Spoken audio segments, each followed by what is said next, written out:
medical claim. By revamping the process, the Medical Services Branch in Health have eliminated a backlog of 2,200 claims and reduced the turnaround time to between 9 and 19 days.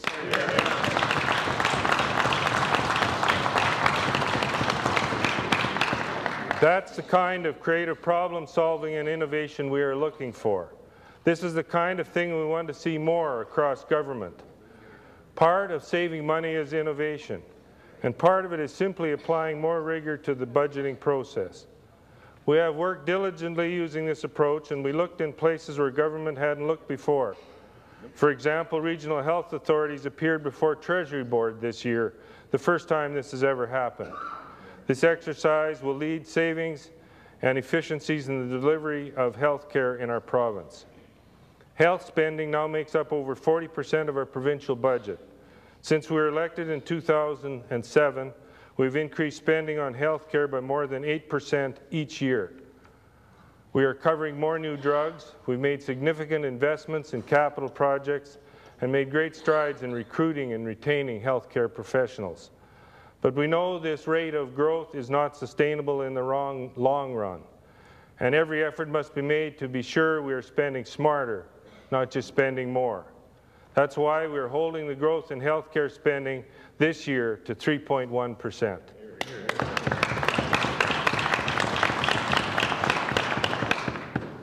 The regional health authorities have embraced this challenge and support the effort of the government to contain cost increases and target new spending to areas that improve service and enhance the health care experience for Saskatchewan families.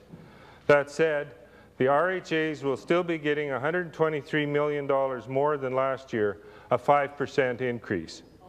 This budget also adds $10 million to the Saskatchewan Cancer Agency and provides an extra $30 million to cover increased use of medical services, drug plan, and extended benefit programs. We're proud to say that this budget also provides $10.5 million to begin our commitment to reduce surgical wait times to 3 months within 4 years.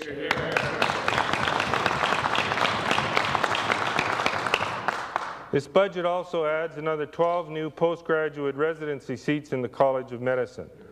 This brings the number of new seats since we were elected to 60 and the total number of seats to 120.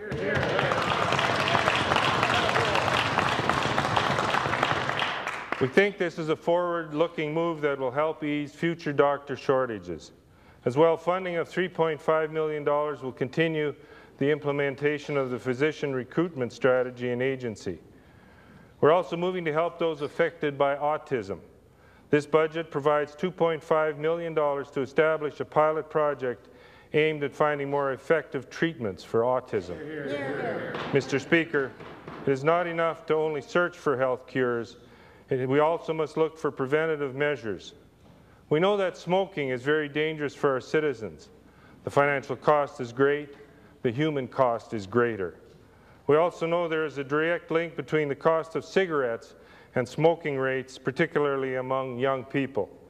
That is why, effective midnight tonight, the tax on tobacco will go up by 2.7 cents per cigarette. That is why we have chosen to reduce the number of tax-free cigarettes for individual purposes on reserve from 3 cartons a week to 1. Smoking is the leading cause of preventable illness in Canada. These measures will help build up our tobacco reduction strategy with the goal of reducing smoking. Developing this year's health budget meant balancing priorities. A difficult decision of de-insuring universal chiropractic services was made in this budget, saving the province $10.4 million annually. Low-income people will continue to receive coverage for up to 12 treatments per year. This change is consistent with most other provinces which do not pay for chiropractic services or which limit the number of treatments covered. Also, with a concern to the future health of our people, we must also take steps to invest in post-secondary education and innovation to prepare our young people for the future. To that end, we have significantly increased the operating grant to our post-secondary institutions, including an extra $16.3 million to help them keep tuition increases to a minimum.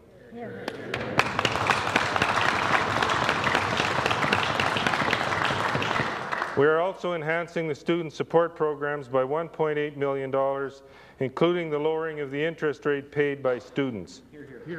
Funding for the graduate retention program will increase by $4.3 million for total funding of $23 million as our government continues to encourage post-secondary graduates to start their careers and build their lives in Saskatchewan.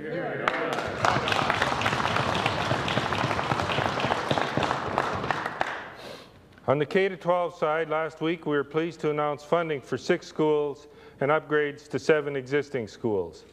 This year we're investing $17.2 million in new capital funding. This brings the total new school capital funding since 2007-08 to more than $328 million over 3 years.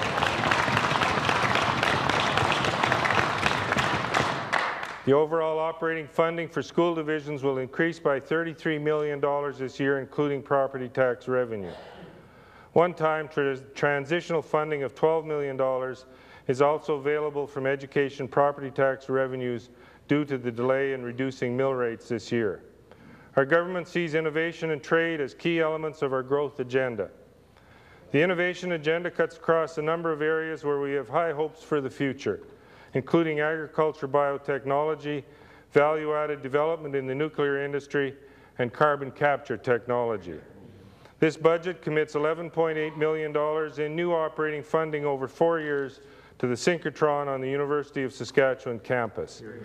This money will support the facility's 13 beam lines in operation and commissioning stage and 9 beam lines in development.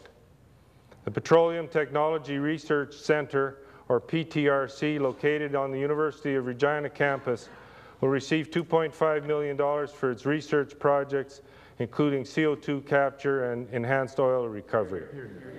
A further $1.6 million in Go Green funding is also being provided to the PTRC for carbon capture research and developing solutions to reduce greenhouse gas emissions. And this budget establishes Innovation Saskatchewan with a base budget of $1.3 million. $480,000 of this funding will go to TR Labs in Saskatoon to support the work they do in telecommunications research. International trade has been a real success story in Saskatchewan and a big part of the reason our economy remains strong throughout the global recession. Saskatchewan companies are being introduced around the world. Our Premier has made several trips to the United States where he has personally made the case for Saskatchewan on Capitol Hill and beyond. Our Energy Minister has carried the same message to China on more than one occasion. We're encouraged that the first sale of Crown Petroleum and national gas rights this year received bids from Chinese oil and gas companies.